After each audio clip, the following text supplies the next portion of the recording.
ایک وقت آیا کہ حضرت ایوب علیہ السلام نے اللہ رب العزت کی بارگاہ میں ہاتھ اٹھا دیے. جو مال مویشی ہلاک ہوئے تھے ہم نے دوبارہ ڈبل کر کے ان کو دوبارہ عطا فرما دیے. اب دیکھیے اللہ کریم نے مدد کرنی ہے تو رب کیسے اپنی مدد کا اظہار کرتا ہے. جب اللہ مدد کرے تو دریا بھی رستے بنا دیتے ہیں، اور جب اللہ کی مدد شامل حال نہ ہو تو رستے بنے ہوئے بھی بندے کی ہلاکت کا سبب بنتے چلے جاتے ہیں. آج بھی یہی ہوتا ہے، جب بھی کہیں ایسا کوئی کیس ہو جائے نا تو سب سے پہلی نظر کسی غریب فقیر وہ مسکین بندے پہ اے ماڑا ہے اینے کی تاؤن ہے، ادھر بھی یہی. الحمدللہ رب العالمین والصلاة والسلام علی سید الانبیاء والمرسلین، اما بعد فاعوذ باللہ من الشیطان الرجیم، بسم اللہ الرحمن الرحیم. قال اللہ تبارک و تعالی فی القرآن المجید والفرقان الحمید، وَمَا النَّصْرُ إِلَّا مِنْ عِنْدِ اللَّهِ صدق اللہ مولانا العظیم وصدق رسولہ النبی الکریم الامین.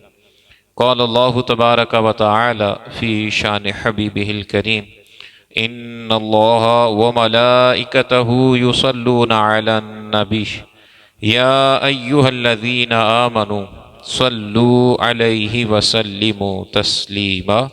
الصلاة والسلام علیک یا رسول اللہ وعلی آلک واصحابک یا حبیب اللہ.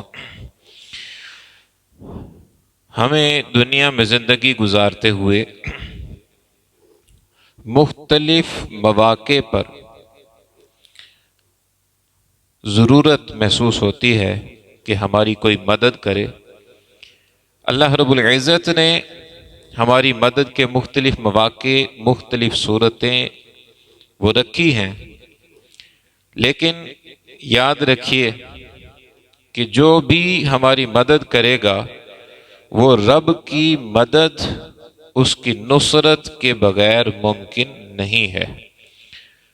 تو یوں پھر کہنا یہ حقیقت اسلام ہے کہ مدد اللہ ہی کی طرف سے ہوتی ہے. اللہ رب العزت نے اسی بات کو قرآن مجید برہان رشید میں کچھ یوں ارشاد فرمایا، وَمَا النَّصْرُ إِلَّا مِنْ عِنْدِ اللَّهِ، فرمایا کہ مدد نہیں ہے مگر اللہ رب العزت کی طرف سے. اس آیت طیبہ میں اللہ نے بالکل واضح طور پر یہ ارشاد فرمایا کہ انسان کی مدد وہ اللہ ہی کی طرف سے ہوتی ہے. جبکہ ایک اور آیت طیبہ میں اللہ نے اسی مدد کے کنسپٹ کو کچھ یوں بیان فرمایا ان ینصرکم اللہ فلا غالب لکم، فرمایا اگر اللہ تمہاری مدد کرے تو پھر اللہ پر غالب آنے والا کوئی نہیں ہوگا. وَإِن يَخْذُلْكُمْ فَمَنْ ذَا الَّذِي يَنْصُرُكُمْ مِنْ بَعْدِهِ، اور اگر رب تمہاری مدد نہ کرے تو پھر اللہ کے علاوہ کون تمہاری مدد کرے گا. مومنین کو کیا کرنا چاہیے؟ وَعَلَى اللَّهِ فَلْيَتَوَكَّلِ الْمُؤْمِنُونَ، مومنین کو کیا چاہیے کہ وہ اللہ پر ہی توکل کرے، وہ صرف اللہ پر توکل کرے. اب اللہ رب العزت سے جب انسان مدد مانگتا ہے، انسان رب کی طرف رجوع کرتا ہے، تو اللہ رب العزت کس طرح اپنی مدد ظاہر کرتا ہے، اپنی مدد کے کرشمے ظاہر کرتا ہے، اس چیز کو سمجھنے کے لیے چند ایک مثالیں آپ کے سامنے رکھنے کی کوشش کرتا ہوں.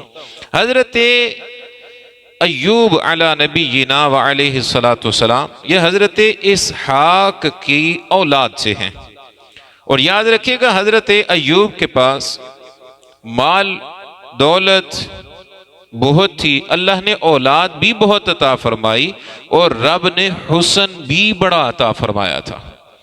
پھر رب کریم جب آزمائش ڈالے، ہوا یہ کہ اللہ رب العزت کی طرف سے آزمائش یوں ابتدا ہوتی ہے کہ حضرت ایوب کے جو بچے ہیں وہ ایک مکان میں موجود ہیں، اور مکان کی چھت گرتی ہے، آپ کے سارے بچے اس میں انتقال کر گئے. پھر اس سے آگے آپ کے پاس بکریاں اور اونٹ کثیر تعداد میں موجود تھے، اللہ کریم نے آزمائش ڈالی، آپ کے سارے اونٹ بھی ہلاک ہو گئے اور ساری بکریاں بھی مر گئیں۔ پھر جو ان کی فصلیں تھیں، جو باغات تھے، اللہ کریم نے آزمائش ان پر بھی ڈالی اور آپ کی ساری فصلیں تباہ ہو گئیں اور تمام باغات اجڑ گئے، وہ سارے بھی برباد ہو گئے۔ اب یہ آزمائش صرف آپ کی اشیاء، آپ کے متعلقہ چیزوں میں نہیں تھی کہ آپ کی اولاد ساری فوت ہو گئی، آپ کے جانور جتنے تھے، مال مویشی، وہ سارے ہلاک ہو گئے، آپ کی زمینیں ساری اجڑ گئیں، آپ کے باغات سارے برباد ہو گئے، بلکہ اللہ کریم نے آپ کے جسم پر بیماری ڈالی اور بیماری کی کیفیت یہ بنی کہ آپ کا پورا جسم وہ زخموں سے بھر گیا۔ اب جب یہ کیفیت بنی تو سارے لوگوں نے آپ کا ساتھ چھوڑ دیا، سب نے آپ کا ساتھ چھوڑا، صرف ایک آپ کی بیوی حضرت رحمت بنت افرایم یہ آپ کے پاس رہیں، وہ بیوی دل سے وہ آپ کی خدمت کرتی رہی۔ پھر ایک وقت آیا کہ حضرت ایوب علیہ السلام نے اللہ رب العزت کی بارگاہ میں ہاتھ اٹھا دیے اور عرض کرنے لگے، یا اللہ، تو نے آزمائش ڈالی تھی، تو نے مجھے یہ سب کچھ عطا کیا، پھر تو نے ہی واپس لے لیا، میں تیری رضا پہ راضی رہا، لیکن یا اللہ اب کرم کر دے، اب مدد فرما، میری اس حالت میں مدد فرما کہ میری اولاد نہیں ہے، میرا مال و دولت نہیں ہے، میری فصلیں سب برباد ہو گئیں، باغات میں کچھ نہیں ہے، صرف ایک بیوی ہے وہ خدمت کر رہی ہے، اور میرے اپنے جسم میں بھی طاقت اتنی نہیں ہے، میں بھی بیمار ہوں، لاغر ہوں، یا اللہ میری مدد فرما۔ اللہ رب العزت نے اس پوری کنڈیشن میں جب انہوں نے دعا مانگی، مدد رب سے چاہی، تو اللہ نے کیا ارشاد فرمایا؟ سورہ انبیاء ہے، ارشاد فرمایا فَاسْتَجَبْنَا لَهُ، میرے ایوب نے جب مجھ سے مدد مانگی، دعا کی، میں نے اس کی مدد کی، اس کی دعا کو قبول کر لیا۔ فَكَشَفْنَا مَا بِهِ مِن دُرٍ، فرمایا ہم نے پھر جتنی آزمائش ان پر ڈالی تھی، ساری آزمائش ختم کر کے ہم نے مزید دوبارہ ان کو اولاد عطا فرما دی۔ صرف اولاد نہیں بلکہ جو مال مویشی ہلاک ہوئے تھے، ہم نے دوبارہ ڈبل کر کے ان کو دوبارہ عطا فرما دیے۔ ان کی جو فصلیں ساری خراب ہو گئی تھی، باغات سارے برباد ہو چکے تھے، اللہ کریم ارشاد فرماتا ہے میں نے وہ سب کچھ جو لیا تھا ڈبل کر کے دوبارہ واپس عطا فرما دیا۔ انسان جب رب سے مدد مانگے اور رب مدد کرنے پہ آ جائے، اللہ کریم مدد کا اظہار کرنا چاہے، تو پھر ایسے طریقوں سے مدد ہوتی ہے کہ انسان کے وہم و گمان میں بھی نہیں ہوتا۔ آپ ذرا دیکھیے نا کہ حضرت موسیٰ علیہ السلام فرعون کے سامنے کھڑے ہو گئے، آپ نے اللہ وحدہ لا شریک کی طرف اس کو بلایا، وہ خود خدائی کا دعوے دار تھا، اس کو کہا کہ تم باطل پہ ہو، کفر شرک کر رہے ہو، اللہ کی طرف آؤ، تم اللہ کی طرف، ایک اللہ کو ماننے کی طرف آؤ۔ وہ آپ کا جانی دشمن ہو گیا، صرف آپ کا نہیں، آپ کی پوری جو قبیلہ تھا اس کا وہ دشمن ہوا۔ تو حضرت موسیٰ نے بنی اسرائیل کے اس ٹائم 12 بڑے قبائل تھے، آپ نے سب کو ساتھ لیا اور مصر کی طرف رات کو سفر شروع کر دیا، یہاں سے ہجرت کے لیے سفر شروع کیا۔ رات کو سفر شروع ہو گیا، صبح فرعون کو پتہ چلا کہ حضرت موسیٰ یوں اپنے بنی اسرائیل کے سارے قبیلوں کو لے کر میرا ملک چھوڑ کے مصر کی طرف چل پڑے ہیں۔ فرعون نے پیچھا کرنا شروع کیا۔ اب جب دریائے نیل پہ پہنچے تو حضرت موسیٰ علیہ السلام وہاں موجود ہیں، آپ کے سارے قبائل وہاں موجود ہیں، 12 کے 12 قبیلے موجود، اور پیچھے سے فرعون آ گیا۔ جب فرعون آیا تو ان لوگوں نے حضرت موسیٰ سے بات کی، کہنے لگے کہ اے موسیٰ، ہم اللہ کی رضا حاصل کرنے کے لیے آپ کے ساتھ آئے تھے، اب ہمیں موت سامنے نظر آ رہی ہے، آپ رب سے التجا کیجئے اللہ ہماری مدد فرمائے، اللہ ہماری مدد فرمائے۔ اب دیکھیے اللہ کریم نے مدد کرنی ہے، تو رب کیسے اپنی مدد کا اظہار کرتا ہے؟ اللہ کریم نے حضرت موسیٰ سے فرمایا، کیا ارشاد فرمایا؟ فرمایا کہ اے موسیٰ، آپ کے ہاتھ میں یہ جو عصا ہے، ایک چھڑی ہے، آپ اس کو دریا پر ماریے، آپ اس کو دریا پہ ماریے۔ حضرت موسیٰ نے دریا پہ مارا، اللہ کریم نے کیا کیا؟ ارشاد فرمایا، سورہ بقرہ ہے، وَإِذْ فَرَقْنَا بِكُمُ الْبَحْرَ، یاد کیجئے اس وقت کو کہ جب ہم نے آپ کے لیے دریا کو یوں پھاڑ دیا۔ اور کیسے پھاڑا؟ مفسرین لکھتے ہیں کہ حضرت موسیٰ نے ایک عصا ایسے پانی پر مارا، اللہ نے 12 رستے بنا دیے۔ اللہ نے، یہ پانی بہہ رہا ہے اور پانی بہتے ہوئے 12 جگہ سے ایسے خشک ہو گیا، اور خشک بھی یوں ہوا کہ یہ ایک راستہ بنا اور یہ دوسرا بنا۔ بیچ میں جو پانی ہے وہ پانی یوں دیوار کی صورت میں ہے، لیکن اس کو اللہ نے ایک جالی کی صورت میں تبدیل کر دیا کہ اس میں سوراخ ہیں، ادھر والوں کو ساتھ والے لوگ نظر آ رہے ہیں، ادھر والوں کو ساتھ والے لوگ نظر آ رہے ہیں۔ وجہ کیا تھی کہ اگر ایک راستہ ہو سکتا سارے وہ جلدی کرتے، ہلاکت میں پڑتے، مختلف راستے بنائے گئے۔ اب یہ بھی ہو سکتا تھا کہ ایک راستے پر ایک قبیلہ چلا، دوسرے پر دوسرا قبیلہ چلا، اب ان کو پتہ نہیں دوسرے جا رہے ہیں یا وہ ہلاک ہو گئے، تو اللہ نے بیچ میں وہ جالی کی طرح پانی کو کر دیا کہ آپس میں ایک دوسرے کو وہ دیکھ بھی رہے تھے، ایک دوسرے سے بات بھی کر رہے تھے۔ اللہ نے فرمایا، یاد کیجئے اس وقت کو جب آپ نے عصا مارا، ہم نے دریا سے آپ کے لیے رستے بنا دیے، فَأَنْجَيْنَاكُمْ، ہم نے پھر مدد کر کے آپ کو اس سے نجات عطا فرما دی، ہم نے آپ کو فرعون سے نجات عطا فرمائی۔ اب اللہ کی مدد تھی تو وہ دریا کہ جو ایک عصا مارنے سے ایسے رستے دیتا ہے، حضرت موسیٰ وہاں سے اپنی قوم کے ساتھ نکل جاتے ہیں، وہی رستہ فرعون استعمال کرنے کے لیے چلا۔ اللہ کریم نے ارشاد فرمایا، وَأَغْرَقْنَا آلَ فِرْعَوْنَ وَأَنْتُمْ تَنْظُرُونَ، فرمایا ہم دیکھتے ہیں کہ تم دیکھ رہے تھے، تمہاری نظروں کے سامنے ہم نے فرعون کو ہلاک کر دیا، ہم نے فرعون کو ہلاک کر دیا۔ جب اللہ مدد کرے، جب اللہ مدد کرے تو دریا بھی رستے بنا دیتے ہیں، اور جب اللہ کی مدد شامل حال نہ ہو تو رستے بنے ہوئے بھی بندے کی ہلاکت کا سبب بنتے چلے جاتے ہیں۔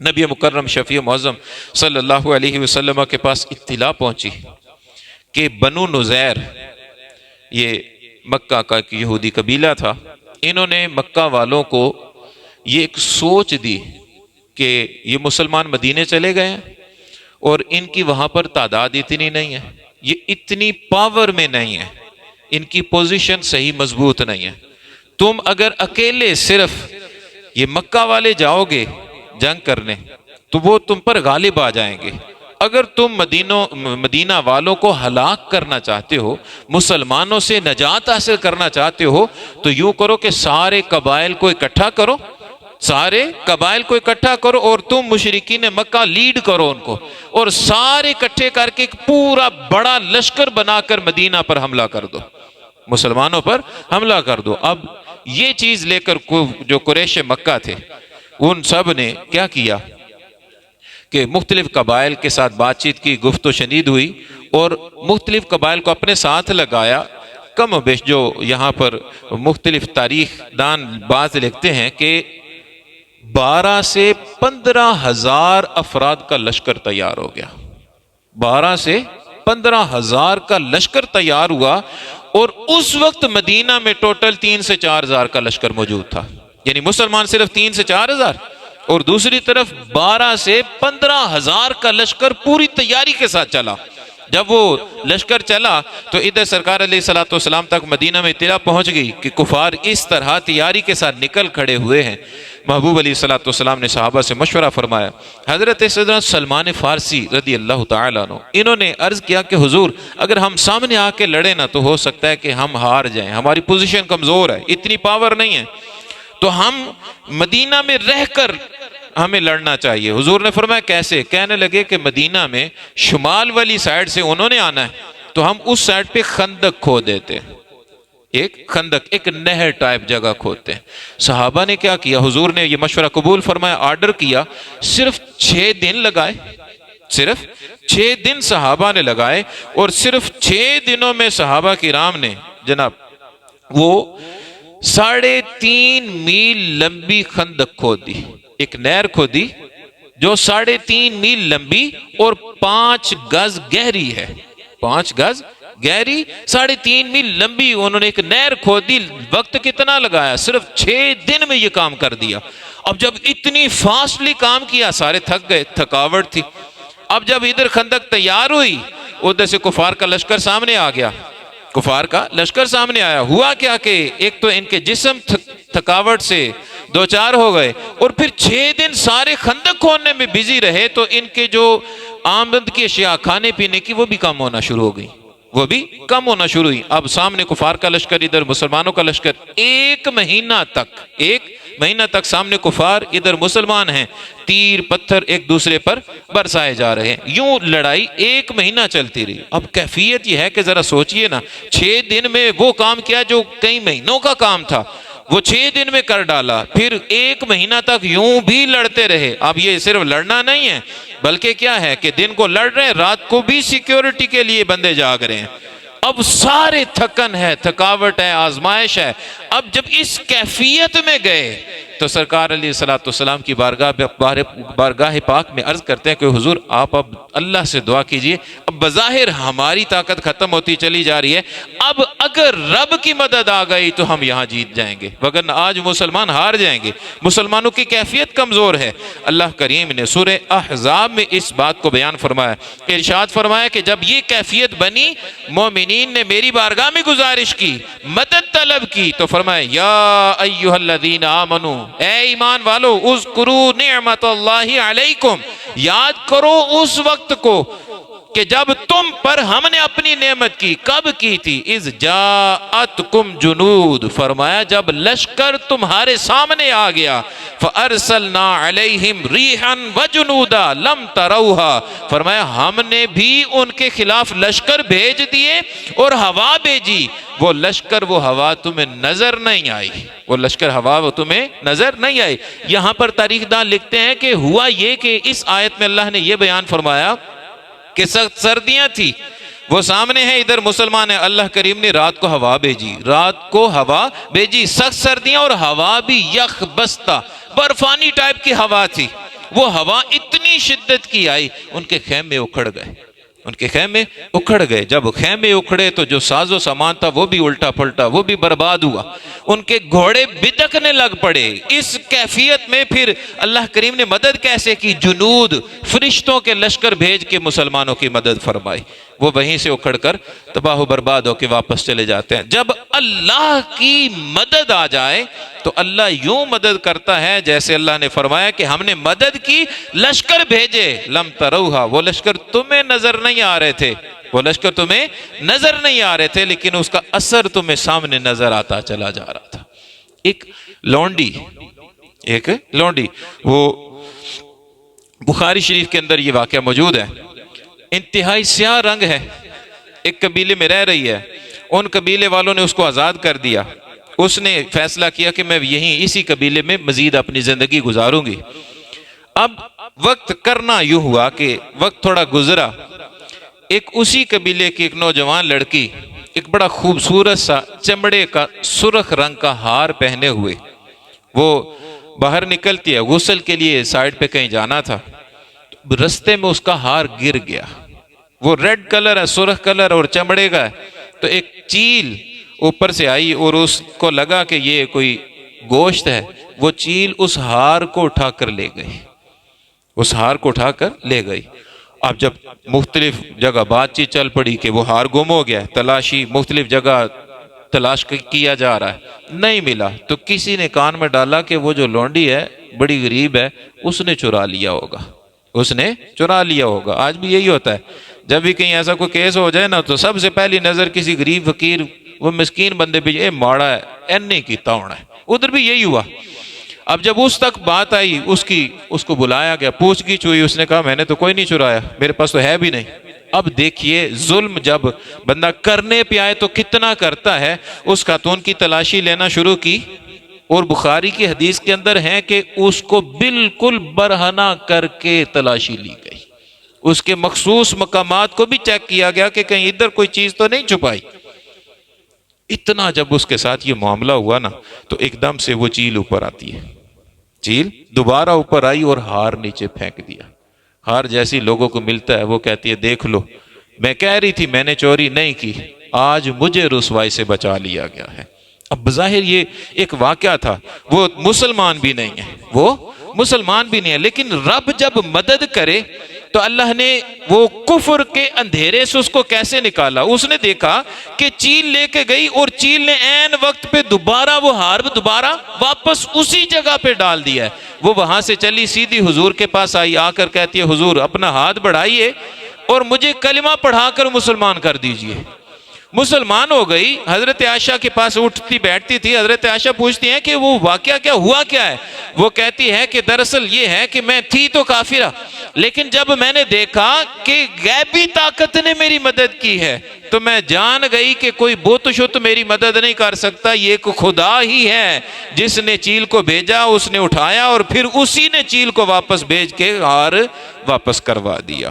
جب اللہ کی مدد آ جائے، جب اللہ کی مدد آ جائے تو پھر انسان کی ساری بگڑیاں وہ پار ہو جاتی ہیں۔ شاعر نے بڑا خوب کہا ہے، کہنے لگا خدا سے جو کچھ مانگتا ہے اکبر، خدا سے جو کچھ بھی مانگتا ہے اکبر، یہی وہ در ہے کہ ذلت نہیں سوال کے بعد۔ جبکہ ایک اور شاعر نے کہا کہ خدا کے سامنے جھک جاؤ، خدا کے سامنے جھک جا، مدد ہوگی تیری، وہی ہے جو سنبھالتا ہے تقدیر بشر۔ اللہ پاک عمل کی توفیق عطا فرمائے۔ وما علیہ الا البلاغ۔